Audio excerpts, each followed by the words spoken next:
Hello students. तो आज हम लोग पढ़ने वाले हैं लाइनिंग के बारे में। बेसिकली लाइनिंग होती क्या है?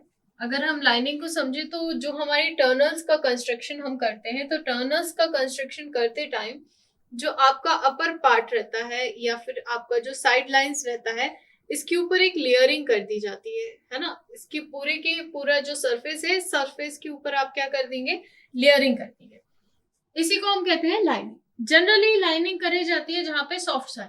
अभी अगर हम कंस्ट्रक्शन कर रहे हैं हमारे टनल का सॉफ्ट सॉइल में, तो उसमें कंडीशन ये होती है कि हमने टनल बनाया। अब टनल बनाते टाइम देखो, हार्ड स्ट्रेटा में तो ऐसा रहता है, बहुत सारा अमाउंट जो इसका रहता है सॉइल का, वो खुद ही सेल्फ रिटेन रहता है। अगर आप पहाड़ में से कुछ अमाउंट या कुछ ब्लॉक्स आप निकाल लोगे तो पूरा का पूरा पहाड़ नहीं धंसता। बट अगर इसकी जगह आपकी सॉफ्ट सॉइल है, सॉफ्ट सॉइल में आपने जैसी खुदाई करी नीचे की, पता चला ऊपर की मिट्टी फिर नीचे, तो ऐसे में क्या रहता है कि ये सेल्फ रिटेन नहीं है। अगर हमने इसके नीचे की सॉइल को निकाल लिया तो इसके ऊपर जितनी भी सॉइल है, इसका प्रेशर कहाँ पे आने लगेगा? टर्नल पे आने लगेगा।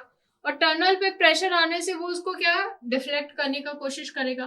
और अगर वो डिफ्लेक्ट करने का कोशिश कर रहा है तो इसमें चांसेस हो जाते हैं कि बहुत ज्यादा या तो फेलियर हो जाएगा, या फिर यहाँ पे जो आपका टर्नल है, टर्नल की जो ऊपर वाली बाउंड्री है, आपको कई बार उसमें क्रैक्स देखने को मिलेंगे, है ना। यहाँ कुछ फोटोज है, आप उनको देख के समझ सकते हो। तो यहाँ पे टर्नल्स में क्या दिख रहे हैं आपको? क्रैक्स दिख रहे हैं, अलग अलग इसकी ये वाली बाउंड्रीज पे दिख रहे हैं, ऊपर टॉप्स पे दिख रहे हैं। तो ऐसी कंडीशन कहाँ पे हो रही है? सॉफ्ट सॉइल में। क्योंकि सॉफ्ट सॉइल में वो सेल्फ रिटेन नहीं कर रही, उसके ऊपर की जितनी भी सॉइल है वो प्रेशराइज कर रही है आपके लाइनिंग को, और इसके कारण आपका क्रैक्स या फेलियर डेवलप हो रहा है। तो जनरली हम लोग रूफ पर क्या कर देते हैं? लाइनिंग प्रोवाइड कर देते हैं। Lining that means extra layer which will protect your tunnels. अब अगर हम ऑब्जेक्टिव की बात करें कि why we have to give these linings and what are the use of it, तो इसका ऑब्जेक्टिव सबसे पहला तो ये होता है कि जब भी हम लाइनिंग देते हैं तो ये एक्स्ट्रा स्ट्रेंथ प्रोवाइड करती है। हमारी जो भी टर्नल्स की रूफ है या फिर जो भी आपका प्रेशर आ रहा है सॉइल का, विथ रिस्पेक्ट टू दैट हम लोगों को यहाँ पे क्या मिलेगा कि स्टेबिलिटी मिल जाएगी। नेक्स्टली अगर हम सेकेंड बात करें तो आपका जो भी लाइनिंग आप यहाँ पे प्रोवाइड कर रहे हैं, ये आपका एक करेक्ट शेप देता है हमारे टर्नल को। जो टर्नल का जो जैसा परफेक्ट शेप हम प्रोवाइड करना चाहते हैं, वो वैसा परफेक्ट शेप देने में उसको क्या करेगा? हेल्प करेगा। कोलैप्स होने से बचाएगा। जो सडन हम अभी देख रहे थे कोलैप्स हो रहा था, क्योंकि ऊपर से सॉइल का प्रेशर बहुत ज्यादा आ रहा था, इसलिए तो कोलैप्स होने से बचाएगा।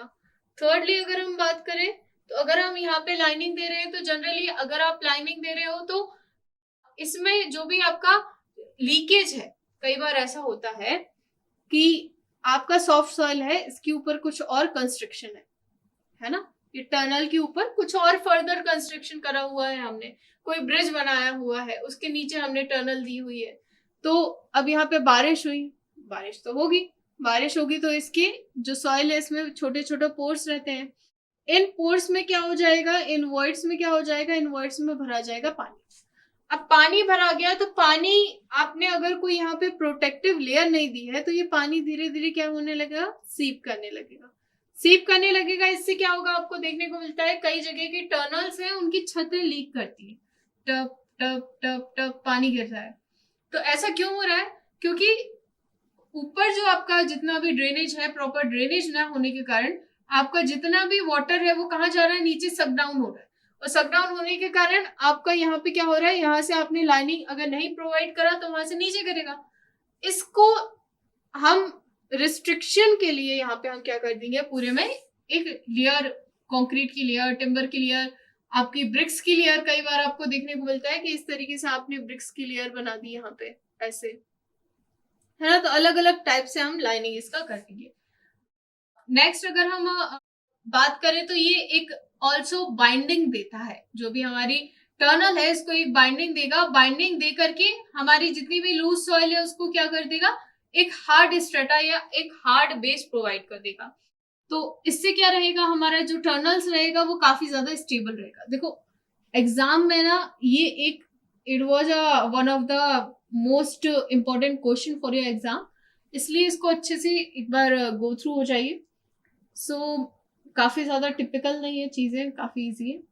तो लाइनिंग बेसिकली ये होता है। नेक्स्ट वीडियोस में हम देखेंगे टाइप्स ऑफ लाइनिंग और मेथड्स के बारे में। Thank you for watching.